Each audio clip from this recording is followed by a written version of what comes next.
Bismillahirrahmanirrahim. Assalamualaikum warahmatullahi wabarakatuh. Halo teman-teman, berjumpa lagi di channel Ojowedi. Terima kasih kepada teman-teman yang telah mendengarkan dan mensupport channel Ojowedi agar channel ini makin berkembang dan bisa diterima oleh khalayak yang lebih ramai. Seperti biasa teman-teman, jika sudah siap, selamat mendengarkan. Sekitaran tahun 1990-an, aku masuk ke sebuah SMA di daerah Jakarta Timur. Sebenarnya itu bukan sekolah pilihanku, namun dari dua pilihan SMA favorit teratas, aku hanya berstatus sebagai cadangan saja. Dan pada pilihan SMA ketigaku, aku diterima di peringkat ke-20 dari 900-an siswa. Jadilah aku bersekolah di sekolah tersebut. Sekolah SMA itu bukanlah sekolah yang asing bagiku. SMP ku tepat berada di belakang SMA itu. Sudah menjadi kebiasaan setiap hari aku suka bercanda antar gedung sekolah dengan para murid di SMA itu. Sebenarnya, dalam hati kecilku, aku pernah sesumbar, tak akan mau di SMA itu. Namun, takdir berbicara lain. Pada proses pendaftaran masuk, aku membawa semua syarat administrasi untuk siswa baru. Mulai dari ijazah tamat SMP, NEM, dan rapot SMP. Dengan langkah berat, aku terpaksa berjalan. Temanku dari SMP ada beberapa yang juga masuk ke SMA tersebut. Di depan gerbang SMA itu, aku bertemu dengan mereka. Rupanya, itu membuatku sedikit lega, karena aku tidaklah begitu terasing akhirnya. Banyak wajah-wajah lama yang kukenal dari SMP-ku. Ketika aku sedang berbaris, aku melihat seorang gadis yang amat menarik perhatianku. Aku mengenalnya. Dia adalah teman TK-ku. Dia adalah seorang gadis keturunan. Ibunya Betawi sedangkan bapaknya adalah orang Turki. Keberadaannya di barisan itu membuat para siswa baru tersebut sangatlah menyita perhatian, baik dari para senior maupun para murid baru. Bagaimana tidak? Dia satu-satunya manusia yang berambut merah, dengan kulit yang sangat putih dan tubuh agak lebih tinggi sedikit dari orang-orang Indonesia kebanyakan. Dan entah mengapa aku langsung terobsesi pada gadis itu. Atau teman TK-ku waktu kecil dulu. Aku bertanya-tanya dalam hatiku apakah dia masih mengenaliku atau tidak. Singkat cerita, kami pun masuk ke minggu pertama sekolah. Kami harus mengikuti sesi penataran P4, sebuah proses doktrinisasi pada masa Orde Baru yang ada di semua jenjang, baik sekolah ataupun dunia kerja. Kami banyak ditanamkan tentang Pancasila, moral, kebangsaan, dan lain-lain. Sebuah hal yang sudah hilang pada saat ini. Padahal P4 itu bagus sekali buat ketahanan dan kepatriotan bangsa dan warga negara. Itu menurutku loh ya. Di hari pertama penataran P4 itu, beberapa senior masuk dan meminta kami untuk berdiri. Dan ternyata itu adalah proses seleksi wajib untuk anggota Paskibra. Ya, sekolah kami tahun ini terpilih sebagai pengibar pada tingkat kabupaten. Pada jam istirahat, semua yang terpilih disuruh berbaris di lapangan. Semua siswa dengan tinggi badan sekitar 160 cm untuk wanita dan 165 cm untuk pria, rupanya terpilih secara otomatis. Kami pun diseleksi baris per baris, mulai dari 12 dasar PBB, sampai dengan tampilan secara fisik. Pada dasarnya, sekolah benar-benar mencari yang bagus, karena kami harus ditampilkan karena membawa nama sekolah. Dari beberapa ratus siswa dan siswi diseleksi, pada tahap awal, akhirnya terpilihlah sebanyak 57 siswa dan siswi terbaik untuk menjadi paskibra pada HUT RI di tingkat kabupaten itu. Ke-57 siswa dan siswi itu jika diperhatikan dengan umum, maka bisa digambarkan bahwa yang laki-laki rata-rata bertubuh tegap dan berwajah tampan atau cukup menarik, serta yang wanita berbadan bagus dan cantik. Dan aku terpilih. Begitu juga gadis yang menjadi obsesi baruku itu. Terus terang, aku sangat tidak suka dengan ekstrakurikuler non-sport. Tapi dengan adanya si dia, aku rela jika harus ikut paskibra ini. Jarak dari pemilihan hingga waktu pengibaran kurang lebih sekitar 20 harian. Selama 20 harian itu, kami digembleng dan dilatih oleh mantan paskibraka Istana Presiden. Setiap hari, mulai pukul 9 sampai dengan pukul 15, kami berlatih formasi dan pengibaran. Dari ke-57 siswa dan siswi itu, kami dibagi menjadi 3 pasukan. Pasukan pertama adalah pasukan 17 yang berjumlah 18 orang. Lalu pasukan kedua yang merupakan pasukan inti atau pengibar yang merupakan pasukan 08 yang berjumlah 12. Dan yang terakhir adalah pasukan 45 yang berjumlah 27 siswa dan siswi. Aku sendiri berada di pasukan 45 dan aku merupakan yang paling depan karena aku bisa dibilang paling tinggi. Sedangkan gadis pujaanku ada di pasukan 08 yang merupakan pasukan pengibar dan dia berada sekitar 2 baris di depanku. Jangan tanyakan perasaanku, mau panas, mau capek, mau hitam, aku tak peduli. Selama setiap hari aku bisa melihatnya non-stop tanpa henti dari pagi sampai sore, aku jabanin. Kebersamaan kami pada paskibra itu membuat kami jadi akrab dan dalam tempo yang sesingkat-singkatnya seperti UUD, kami pun jadi sahabat.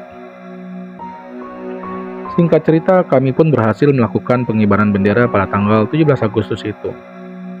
Ketika itu kami semua mempunyai strip 1 di pundak kami, yang berarti kami masih catar atau calon taruna. Setelah pengibaran itu kami pun ditawarkan oleh sekolah. Apakah kami mau terus ikut ekskul paskibra atau pilih ekskul yang lain? Terus terang, aku sebenarnya lebih suka basket. Namun, ketika gadis pujaanku itu pilih paskib, ya mau nggak mau, aku pun tanpa pikir panjang langsung ikut paskib juga. By the way, ini masih cerita horor ya teman-teman, bukan novel atau cerpen percintaan. Oke. Kita mulai roller coaster ya teman-teman. Kita masuk ke cerita horornya. Akhirnya aku ikut ekskul paskib demi gadis pujaanku. Setelah pengibaran itu, kami harus melakukan satu prosesi lagi, yaitu acara pengukuhan dan pelantikan. Kami ikut acara pengukuhan untuk menjadi anggota ekskul paskib sekolah kami dan juga pelantikan dari catar atau calon taruna menjadi taruna 1. Yang nantinya balok di pundak kami akan jadi 2. Kami yang ikut pengibaran di kabupaten atau setingkat akan menjadi setingkat lebih tinggi dari siswa-siswi yang ikut ekskul paskib. Namun, mereka tak terpilih menjadi pengibar di kabupaten. Pada saat 17 Agustus lalu, acara pengukuhan atau pelantikan sejatinya akan diadakan di sekitaran Puncak Bogor. Namun, karena waktu itu curah hujan cukup tinggi dan pihak sekolah khawatir ada hal-hal negatif dan bisa berdampak buruk bagi siswa-siswi dan seluruh yang mengikuti acara itu, maka pengukuhan dan pelantikan itu diadakan di area sekolah. Acaranya dimulai dari Jumat sore dan berakhir hingga Minggu sore atau berlangsung selama 3 hari dan 2 malam. Ngomong-ngomong, sekolah kami ini adalah sekolah yang bisa dibilang sangat besar. Kelasnya berjumlah masing-masing 12 setiap tingkat. Jadi ada 10-1 sampai dengan 10-12, 11-1 sampai dengan 11-12, dan 12-1 sampai dengan 12-12. Dengan jumlah murid sekitar 900-an siswa atau siswi per tingkatnya, bisa dibilang total siswa atau siswi yang bersekolah ada sekitaran 2.500-an sampai dengan 2.700-an orang setiap harinya. Banyak banget ya. Sekolah kami adalah paduan antara gedung lama dan gedung baru. Gedung-gedung baru ada sekitar 4 gedung dengan masing-masing 4 lantai dan ada sekitar 14 ruangan dari lantai 1 sampai dengan lantai 4 di setiap gedung-gedungnya. Gedung-gedung baru tersebut ada di tapal-tapal batas terluar tanah pada sekolah kami. 2 gedung di bagian depan dan 2 gedung di bagian belakang. Di antara gedung-gedung baru tersebut masih berdiri kokoh gedung lama yang berbaris-baris seperti barak prajurit dengan jumlah 4 baris dan setiap baris diisi oleh 3 kelas dan 2 toilet. Serta setiap antar satu baris dan baris lainnya dipisahkan oleh taman, serta antara satu gedung dan gedung lainnya dihubungkan oleh lorong-lorong atau selasar dan dengan lantai berwarna kuning. Pada gedung-gedung baru terasa modern dan menjulang, namun pada gedung-gedung lama terasa nuansa romansa zaman 80-an dan syahdu. Tepat di sebelah gedung-gedung lama terdapat 2 lapangan basket dan 1 lapangan voli dan tenis. Sekolah ini memang cukup luas dan besar. Rumornya dulu sekolah ini hendak dijadikan universitas negeri, namun tidak jadi. Pada gedung-gedung lama lah selama 3 hari 2 malam itu kami bermalam. Ketika memasuki senja, entah mengapa atmosfer begitu kental terasa berbeda dari yang berhawa panas di jam 15-an, namun berubah menjadi sunyi dan anyep di sekitaran 17-an sore itu. Memasuki waktu maghrib, kami mulai bersiap untuk ibadah sholat maghrib. Ada 2 musola di sana. 1 musola baru tepat di dekat gerbang masuk di seberang lapangan tenis, dan 1 lagi musola lama tepat di belakang bangunan gedung sekolah lama di sebelah laboratorium IPA lama yang sudah ditutup. Rupa-rupanya aku terlambat datang untuk sholat berjamaah. Musola yang tak terlalu besar ini pun penuh. Mengingat selepas sekolah kami akan ada kegiatan lagi, langsung saja tanpa pikir panjang aku pergi ke musola lama. Awalnya aku berjalan biasa saja, namun begitu aku mulai memasuki lorong-lorong konektor antara gedung lama, aku baru mulai merasa aneh. Entah kenapa bulu kuduku meremang. Aku berusaha untuk mengabaikannya. Aku lihat dari kejauhan beberapa anggota paskib yang telah selesai sholat mulai meninggalkan musola lama tersebut. Masih ada beberapa yang masih sholat. Aku pun mempercepat langkah, melewati beberapa ruang kelas lama yang kosong itu. Tiba-tiba aku dikejutkan dengan sebuah penggaris kayu panjang yang terjatuh. Refleks aku dengan jantung berdebar keras melihat ke arah penggaris tersebut. Sedikit gugup dan gemetar ketika kusaksikan penggaris tersebut bergeser sekitar 1 meter dari posisi awalnya. Merasa ada yang aneh, aku pun bergegas ke musola. Sebelum sampai ke musola, aku sempat menoleh ke belakang, melihat kelas tadi, dan aku melihat pintunya menutup sendiri. Gila, pikirku. Padahal belum malam. Baru sekitaran maghrib. Aku masbuk dengan yang lain pada rakaat ketiga. Awalnya tak ada yang aneh, biasa saja. Ketika mereka salam, aku baru naik ke rakaat kedua. Baru aku tersadar bahwa aku benar-benar sendirian di musola tersebut. Konsentrasiku mulai terganggu ketika aku ruku. Tapi aku pun masih mendengar sayup-sayup beberapa temanku masih memakai sepatu dan masih berbicara di depan musola. Namun, ketika aku mulai naik ke rakaat ketiga, aku ternyata benar-benar seorang diri di musola itu. Aku berusaha menajamkan telingaku mencari keberadaan teman-temanku. Suasananya sangat sepi sekali. Sementara ketika aku mulai masuk di rakaat ketiga dan mulai ruku, tiba-tiba ruangan musola dipenuhi wangi melati dan kamper barus. Wangi-wangian yang amat familiar tercium ketika seseorang hendak diwakafkan. Rasanya aku sudah mau lari saja, tapi aku tetap berusaha tenang walaupun sedikit gemeteran dan aku percepat bacaan-bacaan sholatku. Dan ketika aku salam menengok ke kanan, ku dapati beberapa siswa berpakaian pramuka sedang sholat berjamaah di belakangku. Seketika itu juga aku pun merasa lega, ternyata aku tak sendirian. Aku pun bergegas meninggalkan musola dan berlari, menyusuri ruang-ruang kelas yang gelap dan sepi di kiri kananku. Sekilas di depan kelas tadi yang pintunya menutup sendiri, aku berusaha untuk menunduk. Namun, dari sudut mataku, aku juga melihat ada seorang siswi berpakaian pramuka di dalam kelas tersebut. Aku langsung berpikir bahwa siswi tersebut sedang menunggu teman-temannya sholat maghrib di musola lama. Namun, anehnya, setelah aku menengok ke kelas itu, malah kelas itu kosong. Nggak ada orang sama sekali. Kulihat di tengah lapangan acara paskib sudah dimulai. Aku pun langsung bergegas masuk ke dalam barisan. Acara baris berbaris berlangsung hingga pukul 20. Lalu kami istirahat, lanjut sholat isya dan makan. Kami makan malam bersama. Lalu rangkaian acara malam itu berakhir pukul 21 dan kami segera berangkat tidur. Malam itu tidur seperti sebuah barang mahal. Kami semua hampir tidak bisa tidur. Aneka suara binatang malam seperti berusaha mengganggu kami dengan sengaja.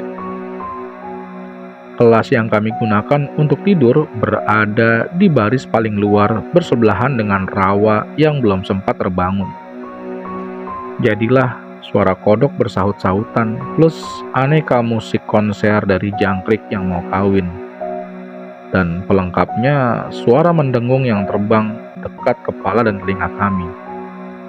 Ya, itu adalah suara nyamuk yang sedang membidik ingin mendaratkan tusuk-tusuk tajamnya pada kulit kami. Mulai dari tepuk tangan, tepuk pramuka, tepuk jidat, tepuk pipi, tepuk pantat, semua bersahut-sahutan, sempurna, berusaha mendapatkan dan membunuh nyamuk-nyamuk tersebut. Kami melaluinya dengan kesal, lelah, dan juga bahagia. Bahagia karena kami merasakannya bersama-sama sehingga penderitaan ini sedikit terobati dengan tingkah pola konyol kami. Karena terjaga, kami pun mulai bercerita satu sama lainnya. Topiknya tentu saja seputaran hantu. Salah satu temanku yang tinggal tak jauh dari sekolah kami pun bercerita bahwa dulu ini adalah sekolah SPG atau sekolah pendidikan guru. Dan dulu pernah ada kejadian yang memilukan pada siswa atau siswi di sekolah ini. Dulu katanya beberapa murid di sekolah ini pernah meninggal terkubur longsoran tanah di puncak ketika mereka sedang camping dan jasad mereka baru ditemukan beberapa hari setelah melalui evakuasi yang sulit dan berhasil dilakukan. Ketika kami sedang asik bercerita, ruangan yang berada di seberang kami mulai menimbulkan suara-suara seperti bangku dan meja digeser. Kami pun serentak kaget dan menoleh bersamaan ke kelas tersebut di seberang kami. Barulah aku tersadar kelas di seberang kami adalah kelas yang tadi ada penggaris terjatuh dan pintunya tertutup sendiri. Kami berusaha menyorotkan senter ke ruangan itu. hingga kemudian kami dikejutkan oleh bentakan pembina kami dari depan pintu ruangan kami. "Tidur! Dan matikan senternya!" Kami pun serentak menjawab, "Siap!" Lalu kami pun tidur. Keesokan harinya kami mendapat hukuman dan harus hormat bendera selama 1 jam karena dianggap melanggar jam malam paskib. Kesal sekali rasanya. Namun di tengah-tengah hukuman itu, aku terus-menerus kepikiran tentang ruangan di seberang ruang kelas yang kami gunakan untuk tidur tersebut. Rasanya aneh sekali. Keanehan demi keanehan seperti berusaha hadir di hadapanku. Aku bahkan kembali teringat dengan satu siswi yang pakai seragam pramuka itu. Siapakah dia? Terus terang, aku sama sekali tak berpikir dia setan atau sesuatu yang gaib. Alasan pertama, dia pakai seragam pramuka. Kemungkinannya adalah siswi di sekolahku. Alasan kedua, kemarin adalah hari Jumat dan seragam Jumat ya seragam pramuka. Namun, aku seperti tak pernah melihatnya di sekolah. Atau aku memang belum pernah melihatnya. Secara aku adalah siswa baru kelas 10 di sekolah ini dan baru bersekolah sekitar 2 bulanan saja. Jadi, bisa saja dia adalah siswi kelas 11 atau 12 yang memang aku nggak kenal. Mengingat ada 2.700-an siswa atau siswi di sekolah ini. Hari Sabtu itu berlalu dengan cepat. Kami hanya sedikit saja PBB di luar ruangan. Kami lebih banyak mempelajari dan membahas sejarah sebagai materi wawasan, paskibra, dan kebangsaan. Seperti misalnya, kenapa pin taruna berwarna hijau dan calon taruna merah, lalu kenapa taruna pinnya segi 5 dan calon taruna bulat, dan lain-lainnya. Arti-arti lambang, dan macam-macam. Setelah makan malam, kami dipersilakan untuk beristirahat selama 2 jam sebelum kami mengikuti acara cari jejak dan jerit malam. Luasnya sekolah kami dan gabungan antara puluhan ruang kelas yang kosong dan gelap serta rawa-rawa di dalam area sekolah kami yang belum terbangun menjadi gedung-gedung baru itu merupakan kombinasi maut. Acara cari jejak dan jerit malam pun dimulai tepat pukul 22. Ada sekitar 6 pos yang harus kami datangi.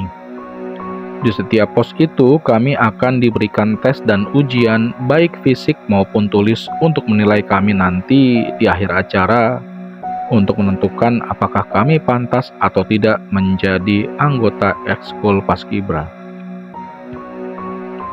Kami mulai dari lapangan parkir di dekat gerbang sekolah, berjalan ke arah utara. Kami akan disambut pos 1 tepat di depan tangga gedung baru, lalu pos 2 di lantai 4 gedung tersebut, pos 3 di dekat kantin belakang, kantin utama dan kantin lama, lalu ke arah barat menuju musola lama dan laboratorium IPA lama. Itu adalah pos 4. Kemudian pos 5 tepat di tengah lapangan basket dan pos 6 di depan ruang capsek di depan gedung baru dekat gerbang utama sekolah. Setiap grup dibagi menjadi 4 atau 6 orang, dan sisanya grupku adalah grup yang paling pertama jalan. Itu buatku sebuah kesialan. Di pos pertama kami diminta untuk melakukan gerakan-gerakan dasar PBB. Lalu kami lanjut ke pos 2. Di pos 2 kami ditanyakan tentang materi-materi kebangsaan yang kami dapat tadi siang. Lalu kami lanjut ke pos 3. Pos ketiga ini agak beda. Tempatnya nyempil dan di bawah pohon beringin yang ada di antara musola dan lab IPA lama. Ketika kami berjalan ke arah pos 3, dari kejauhan kami sudah melihat ada sekitar 7 orang senior di pos tersebut. Makin dekat dan makin dekat, kami terkejut. Namun, kami tak berani berbicara apapun.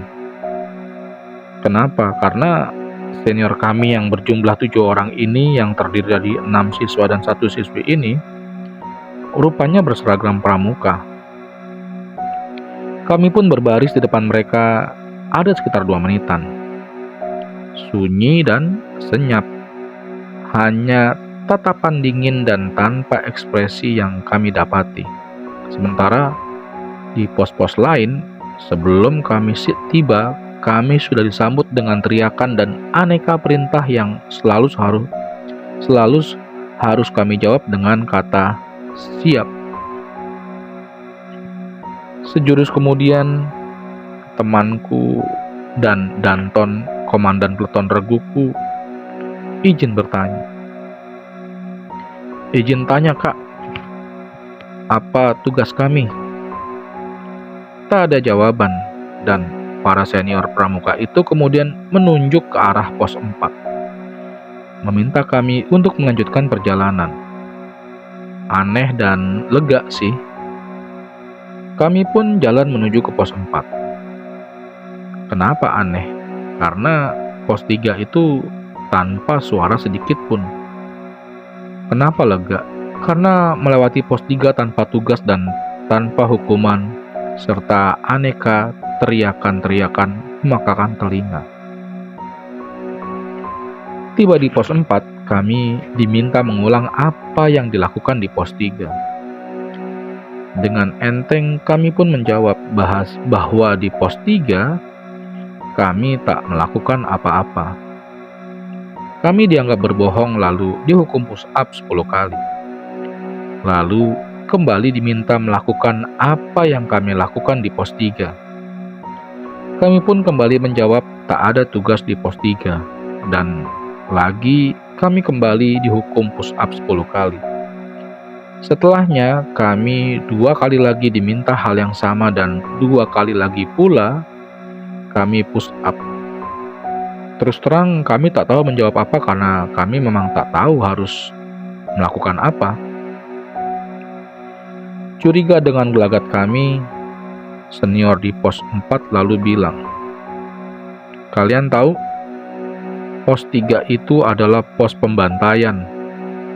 Isinya senior-senior dari Paskibraka Jakarta Timur. Gak mungkin mereka membiarkan kami atau kalian begitu saja." Mendengar penjelasan senior kami pun kaget. Lalu kami bilang, "Izin, Kak, di pos 3 adanya kakak-kakak senior dari pramuka." Dan lagi-lagi kami pun dianggap berbohong. Lalu kami bersikeras bahwa memang kami bertemu senior pramuka dan mereka hanya meminta kami lanjut tanpa tugas apapun. Mendengar penjelasan kami dan senior di pos 4 yang agak keras, pembina kami datang menengahi. Dia yang tidak tahu apa-apa lalu meminta kami menjelaskan apa yang sebenarnya terjadi. Rupanya kakak pembina seperti membenarkan ucapan kami. Dia sepertinya tahu sesuatu yang kami tidak tahu. Namun, dia tetap meminta kami untuk terus melanjutkan sesi cari jejak dan jerit malam tersebut hingga semua kelompok menyelesaikan gilirannya. Keesokan harinya, di tengah apel pagi, kakak pembina memberitahu kami bahwa acara pengukuhan dan pelantikan akan dipersingkat. Yang sejatinya sampai sore akan dipulangkan semua pagi ini. Kakak pembina menjelaskan bahwa 2 hari ini kita kedatangan senior kami dari SPG sekolah ini dulu. Mereka adalah 7 siswa dan siswi yang dulu meninggal tertimbun longsor di daerah Puncak Bogor ketika sedang camping. Mereka diceritakan sedang berteduh di bawah goa batu ketika hujan besar membuat tanah di atas mereka longsor dan menimbun mereka hidup-hidup hingga wafat. Setelah evakuasi jenazah mereka lalu disemayamkan dan dimandikan serta dikafani di sekolah ini. Seragam mereka dikubur di bawah pohon beringin antara musola belakang dan lab IPA lama. Dan mereka adalah semua teman sekelas. Mereka adalah kelas 11. Kelas mereka ada di tengah itu. Kakak pembina menunjuk kelas tepat di seberang ruang kelas yang kami gunakan untuk tidur 2 malam ini. Aku tiba-tiba berasa lemas mendengar dan mengetahui cerita dan faktanya. Jadi, sejak Jumat sore aku dan teman-temanku memang sudah diganggu oleh senior hantu kami dari SPG dulu. Terkhusus aku. Aku sudah bertemu mereka pertama kali di musola ketika itu. Kami pun semua pulang, membawa cerita dan pengalaman luar biasa. Tapi teman-teman, tahukah kalian, gadis pujaanku itu sekarang sudah jadi istriku. Kami sudah menikah 19 tahun dan sudah dikaruniai 3 orang anak. Terima kasih teman-teman telah mendengarkan cerita-cerita di channel Ojo Wedi. Akhir kata, wassalamualaikum warahmatullahi wabarakatuh.